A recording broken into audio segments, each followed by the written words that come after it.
Thanks so much for joining in, everyone. Today is Friday. That is Fun Friday. So we have two options for you since we have had pretty hectic week.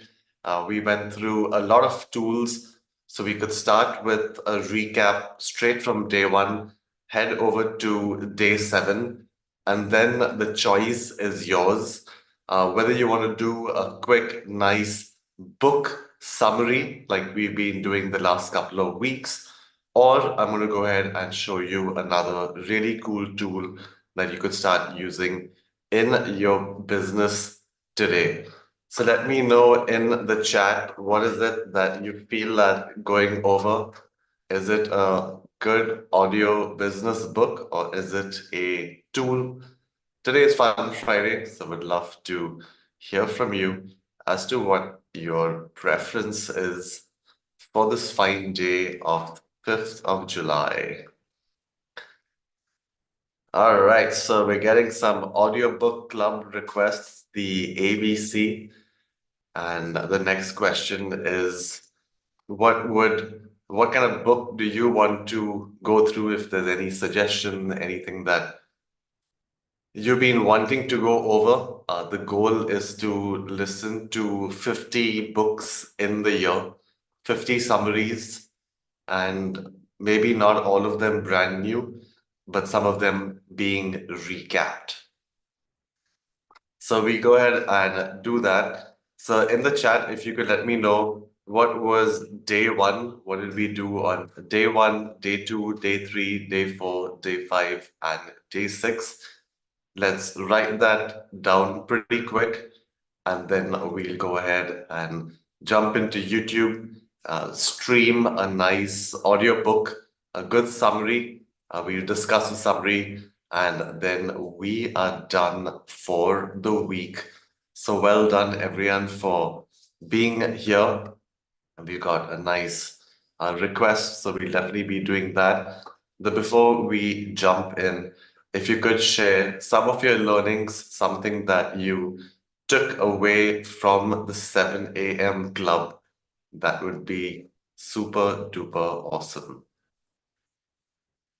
So put into the chat anything that comes to your mind, the tools that we've been checking out, some of the websites, the resources, the PDFs.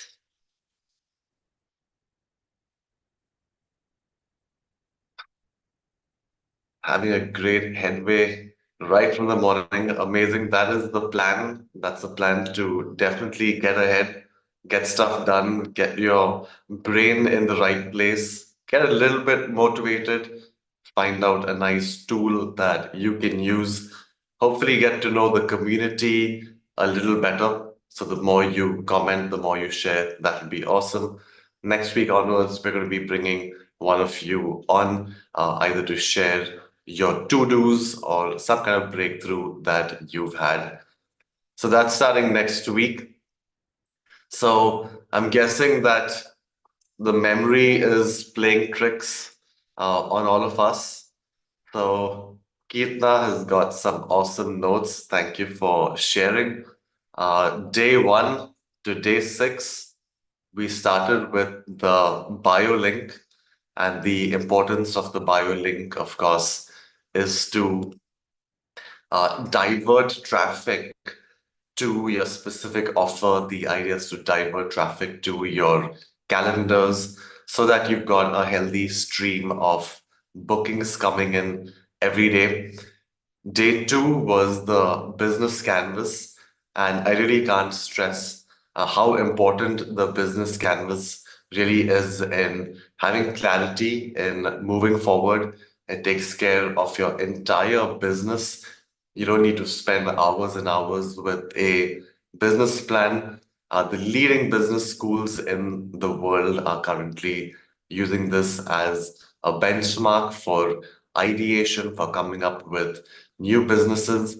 So you definitely want to check out the business canvas, followed by setting up your Google business profile. Like I mentioned, the day we were going through the Google business profile, that most of my leads organically do come from Google My Business. I've been able to collect some reviews over there, and now off late, you can even start posting updates on your Google business, and that's going to show up in the Google search results, making it even more so important.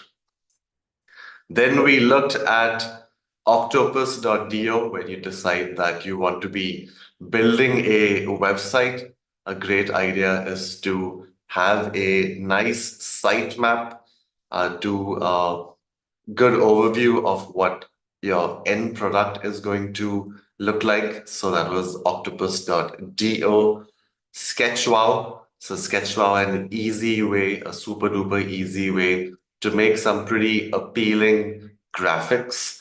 You can use this for your social media. You could use this for infographics, banners, you name it. A really nice visual way to build your brand identity on the internet. And then finally, we looked at Designer, which is going to help you launch your first ebook. So, day 1 to 6, we started with a quick micro win, which was your bio link, did some business, which is your business canvas, making sure that you're on the right page. Google My Business, so that if people ever Google you, they have something positive to see.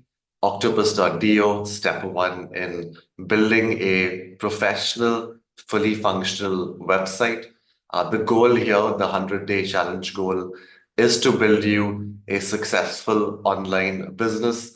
And as you can imagine, your website is definitely at the very core of it. So sitemaps. So thank you so much, Keetna, for sharing, and Keshav. Got sitemaps, a good structured sense of direction and achieving goals, your business canvas, Google My Business. The best thing of that is that it starts with a positive attitude to drive the day. Let us go. 96 days left. Sorry, 93 days left as of today. And there was a tool for business canvas. We'll be sharing that with you. The website planner, the Google My.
Hey folks, sorry about that. And in the midst of the recap, we did have a power outage, which seems to be the trend this monsoon. So I'm just going to go ahead and log into my computer. Just bear with me for a second.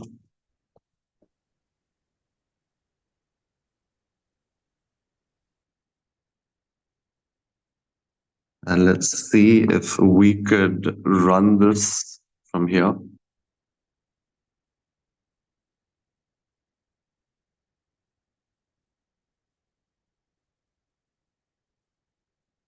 Just bear with me 1 second.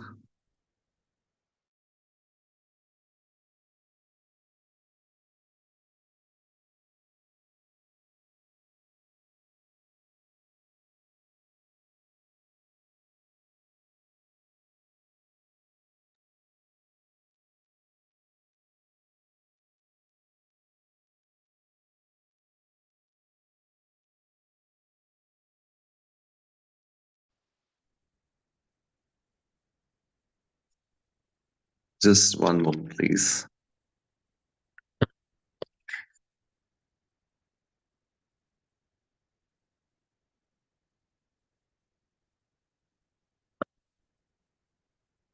So okay, just checking whether you can see my screen.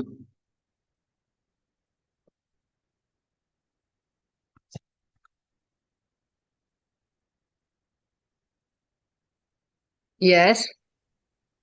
Okay, great. Super. So I'm just going to go ahead and hit play.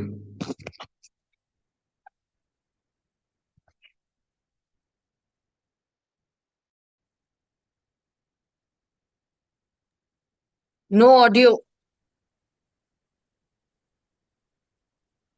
No audio.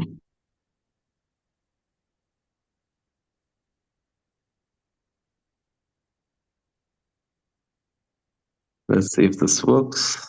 Just let me know in the chat if it works. So I read this book coming back Yes, from it a show does. on New Year's Eve. I was playing with Thank my you. band in Chicago. Literally just finished reading about synchronicities in this book, which is a fancy word of saying when you think of someone, you check your phone if you've ever had this happen, and they text you.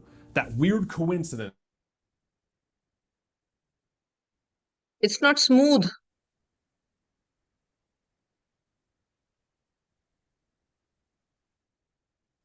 Audio stopped. The phone rings and it's them. And so I'm in the back of The video isn't flowing plane using smooth. the laboratory. She's She's like, like, oh my god, The video isn't flowing smooth and the voice is, breaking. about like that.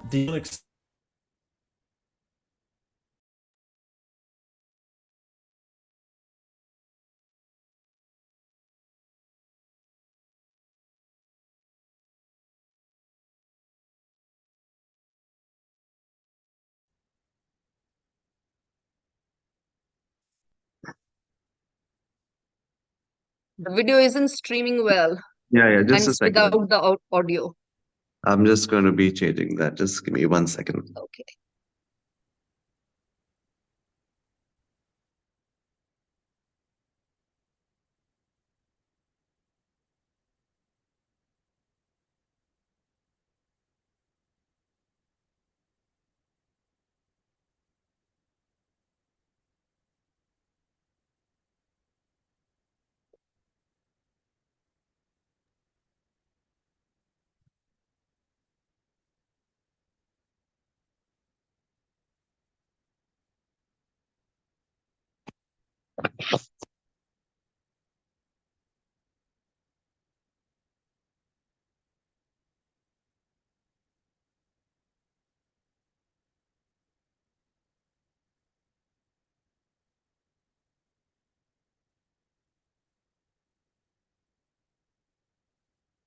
Just give me 1 second, please. Yeah, sure.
So just it should be back. Yep, I think we are now back.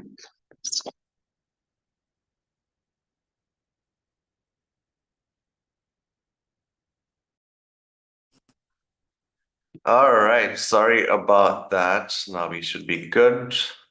Hopefully you can see my screen. I'm going to share the audio.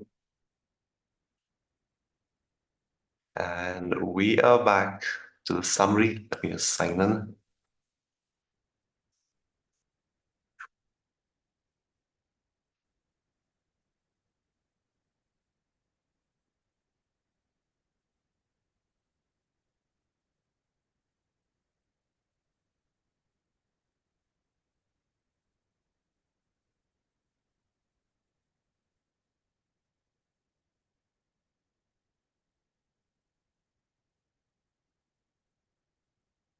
All right. So Supernatural audiobook summary. Thanks for sharing.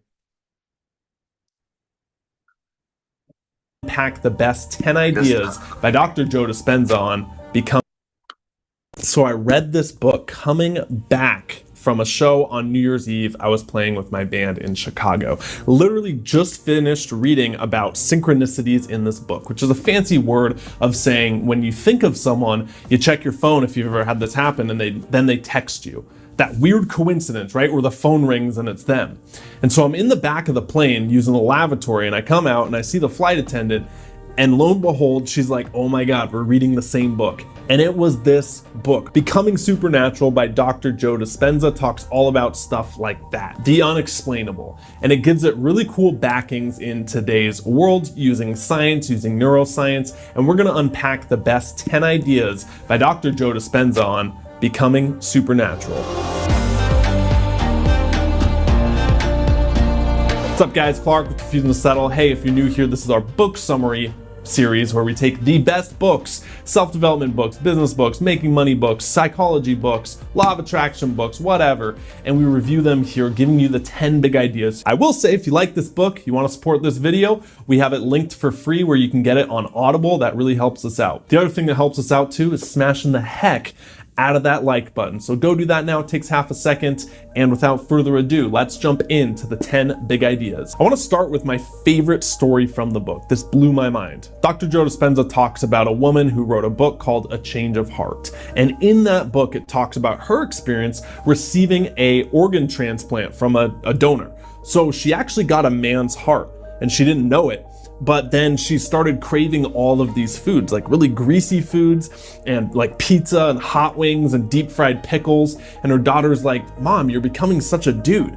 And when they traced back the origin of the heart she got, it was from a young guy who had died in like a motorcycle accident, who those were all his same foods. Now here's where it gets absolutely crazy, and I get goosebumps even talking about this, okay?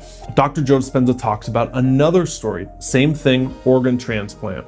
This time it was an 8-year-old girl, and she got a heart transplant. Shortly after this heart transplant, she's getting these night terrors, things where she would wake up at night sweating because she felt like she was getting viciously murdered by someone. In fact, these night terrors were so vivid that she could like see the guy's face.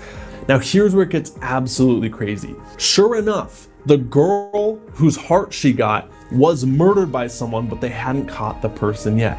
So she worked with the sketch artist, sketched the guy's face out, took it to the police, they tracked him down, they convicted him, and he was actually the murderer. If that doesn't blow your mind as a what the heck story, tell that to someone at the dinner table tonight or your friend. I read that story and looked it up and I couldn't believe it. What this is getting at is sometimes our organs have an intelligence beyond just what we can explain in the material world, beyond just what we can study under a microscope. There's some sort of intelligence working beyond us, and there's other organs that have their own intelligence that we might not even fully understand yet. He talks about really cool research at the HeartMath Institute that is doing research about the heart-brain intelligence. Coherence is another thing he gets into in the book. We won't have time to talk and geek out all about that today. Point number 9 is that there's some things that are unexplainable by our modern science. We'd like to think that we're all consciousness, right? We're all matter, and that up here is the only thing that affects our body. But our body might have an intelligence of its own.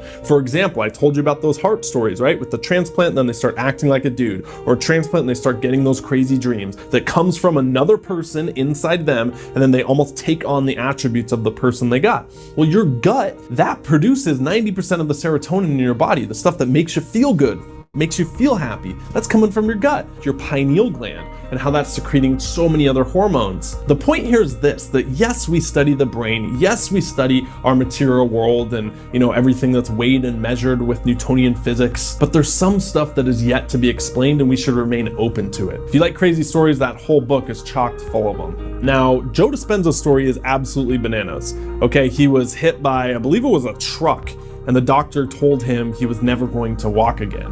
Okay, he was completely paralyzed and he couldn't move his spine, he couldn't even move. And then he was up and walking, and I believe it was like 6 weeks or something like that. So how the heck did he go from being not able to walk and being depressed by that prognosis and like, what the heck, to being up and moving and now running around and doing seminars that sell out in like 4 hours or something when they go live? He did mental rehearsal. So he said that he would literally go inside his mind and he would reconstruct his vertebrae in his spine, right, that got crushed by that truck, one by one, and slowly rebuild them and just keep rehearsing how they would rebuild. And that was really the secret, that mental rehearsal to healing himself. This is the point. In the book, he also gives a study done by Harvard. Pretty reputable, right? I don't know the granularities of the study off the top of my head, but the gist of it goes like this, that there were two groups of people, the control and the variable. What they did is they put both of them in a cast. So they completely immobilized their wrists and their arms so they couldn't move it. Then they took the first group that they were studying, right? They told the second group, hey, don't do anything, don't change anything. All right, unfortunately, you're a part of the study, so here's $100 and we'll put you in a cast. The second group, they told them to think about flexing their wrist. Okay, so they would flex their wrist, but they couldn't do it because they were in a cast, right? So they were just thinking about it. Well, then they cut the cast off at the end of the study. They found that the group that just thought about flexing their wrist actually lost less muscle mass and motor patterns than the control group who didn't do anything. So what this is getting at is mental rehearsal, that mind-body connection. Again, just like Joe Dispenza used to literally rebuild his vertebrae and go from, okay, you're gonna be paralyzed to now you're up and moving and healthy as ever. Just like the Harvard study did with those people in casts that had immobilized wrists. So now you know about beyond just the mind-body connection. Now you know about, okay, mental rehearsal. What the heck, Clark? What am I gonna do with this? Thanks, cool info. Well, that's point number 7. This is visualization. So now that you know that it's proven with certain studies that there's some connections outside of us, right? And there's a mind-body connection that when you think about your wrist, right, it'll grow or it'll atrophy at least less. You can use this to design the life that you want. And this is why visualization is so cool. Thinking about your future before it happens. This is what Joe Dispenza calls remembering your future. And I love that term because you remember your future and you actually can attract it to you. So I love that Joe Dispenza is giving science behind all the woo out there about, law of attraction or metaphysics, right? It's actually being shown with certain studies. And this is the practice of visualization. Let me ask you a question. What do you want your life to look like in 12 months? Have you ever thought about that? Have you ever took out a journal and written it down and really just gotten serious about that?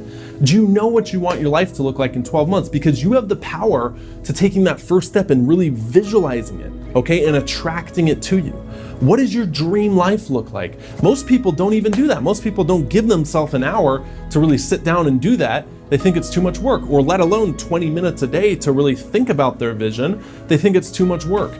And yeah, okay, it's not the easiest thing in the world. You're like, well, I don't even know what it looks like. That's the point. You're supposed to design it here. I'm getting a little tired sitting. Let's stand up and let me draw out some of the next big ideas. We're gonna geek out. This whole book is very geeky. It's full of charts, it's full of energy fields and all this stuff. And I'm a visual person. You might be as well. I bet you are if you're watching videos, not reading, right? So let's have some fun with visualizing some of these concepts. If this container represents your mind, then only 5% of it is your conscious mind. You watching this video right now, you're using your conscious mind. You can think about things, okay? But what's wrong with that? We're leaving the other 95% off the table if we don't tap into this. And we'll give you the how-tos and all this stuff, and we'll geek out about this in a little bit, but that's only 5%. You know that movie Limitless, right? Where I think it's Bradley Cooper takes that magic pill and it unlocks the other 90% of his brain that he's not using, and he becomes super smart and he starts achieving, and then eventually gets chased by bad guys and whatnot. All right, well, he's tapping into that limitless state, which is the other 95%, and that's kind of what this book is getting at. How do we tap into that dormant 95% that we're not accessing? Right here represents the analytical mind. So this is systems, processes, thinking. This is almost autopilot, right? But this is a very I'm very analytical. Let me strategically approach this. Then we have your subconscious mind. Another way to think of this is the tip of the iceberg. And you know how 90% is beneath the surface, 80% is beneath the surface, whatever. Your subconscious mind controls the programs and habits of you. Most of our waking thoughts are subconscious. They're not conscious. It's been said you have 60,000 thoughts a day, right? And a lot of them, 80% or whatever, are the same as the day before because they're automatic. You get in a car, right? You drive to the gym. Well, you're taking the same route, you're doing the same car, you're moving the same way. It's a little different when you get a new car. It feels different, it smells different, your senses wake up, and then pretty soon over time, what happens? That new car wears off, right? And you're back to the same.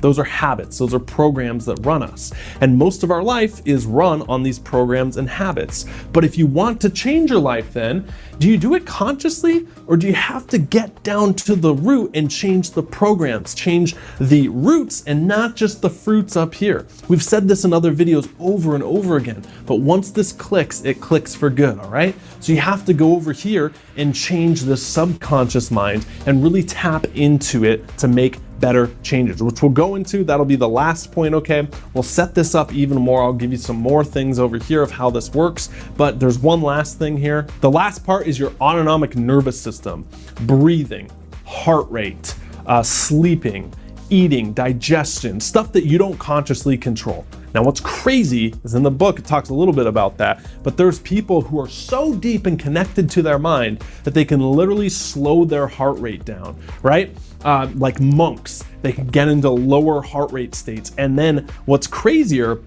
is what Joe Dispenza geeks out on that we can all do. And this is the next point, right? Is your brain waves. Now let's pair this up right here, this iceberg and your mind right here, and we'll pair it to brain waves and what you can actually do to start moving down here and actually make some changes, okay? There's 4 dominant brainwaves we're gonna talk about. Again, we've had other videos on this, but I'll give you the basics in this book summary. It's a very accurate way to draw the first one, which is beta waves. These are very high functioning, okay? If this is the color, this is like red. Most of our days are spent in this beta wave state, okay? Your conscious mind, it's tapped on. This is like caffeine's a good example, right? When you drink a cup of coffee and you're like going a mile a minute and you can process way better and you can just grind, maybe in college you're typing up a paper, right? Maybe at your work you can get your work done and then you crash, right? Well, that's using that high energy beta wave state and that's amping that up. That's more like conscious mind. Next up, we got alpha waves. Now this is what we'll talk about in a bit, how to lower this, okay? And some of these you actually tap into as you sleep or you relax or as we progress in our development, right? From kids, they move in to these states. These develop mostly in like age 14 and above, right? You start thinking here. But when you're a kid, you're down here, and I'll tie this together. Stay with me here. 2 last ones, you have theta waves and then you have delta waves. Now, theta waves are much slower or longer, right? And delta waves are the lowest vibrating. They're kind of like a wave. Think like bass notes, right? If you're a musician, you know this, right? Like bass drums, and then this is like a snare drum. This is like a cymbal, like a hi-hat. This is like a poof, poof, poof. And these are like floor toms or something like that. I'm a drummer, so that's how I relate it. So here's what's crazy. Let's tie a ribbon on all this, and then I'll tell you how to change it at the end, okay? So the reason it's hard for us to change is because we're in these beta and to a certain extent alpha states. So we're only accessing our conscious mind. It's very hard to make long lasting change and just blunt force consciously change, okay? But when you tap into these theta and delta states, you're able to access your subconscious mind right here.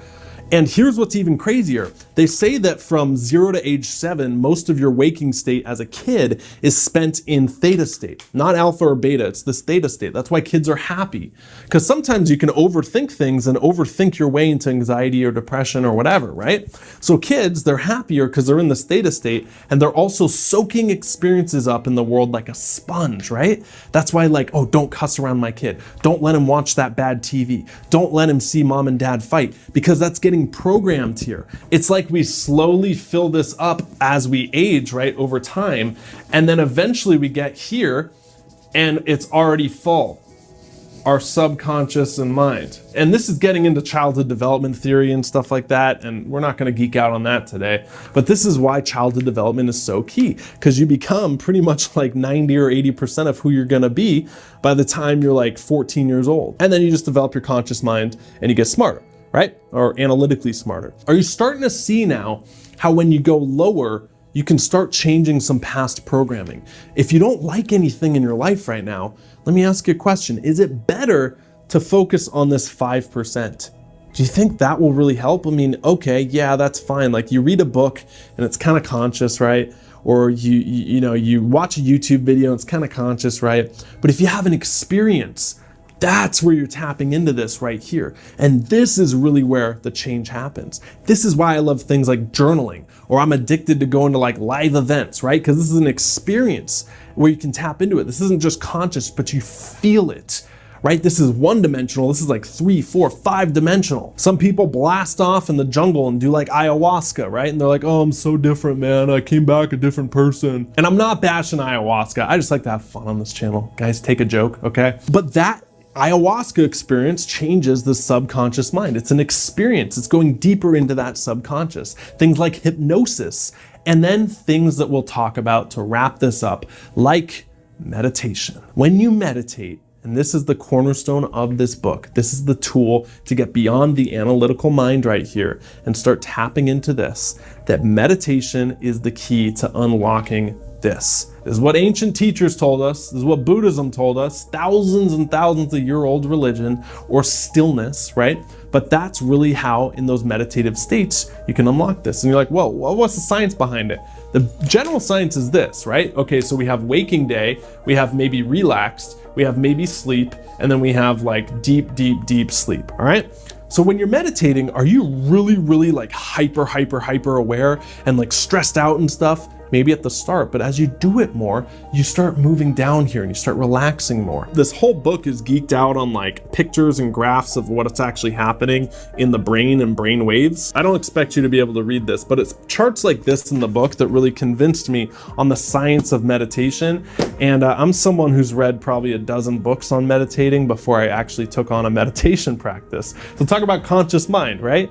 But sometimes data convinces us to actually do this, and it's had profound impacts on my personal life.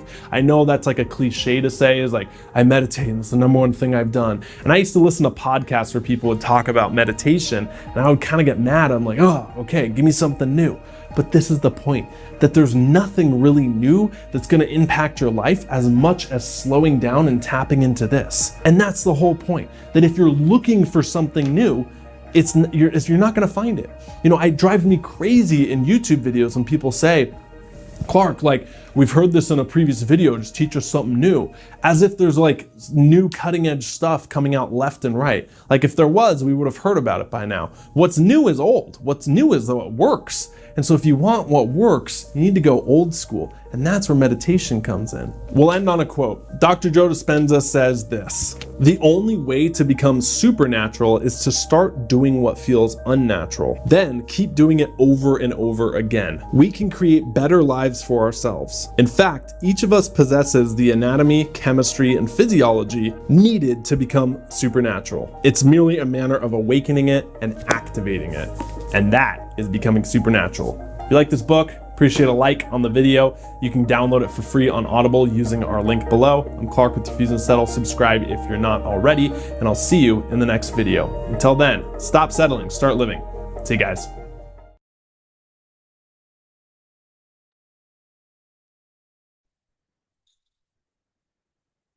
All right, folks. So that was absolutely an amazing listen. Thank you so much, Mary Gopi, for sharing that.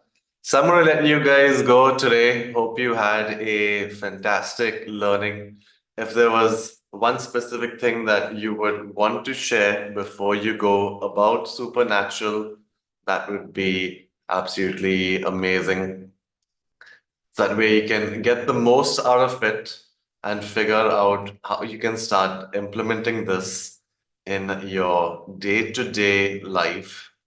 What is that one major takeaway which you did not know? I definitely did not know so many of these things, and it's just fascinating to put that in. It should be up, Shibu. I'm doing these live, so you should be able to check it out there.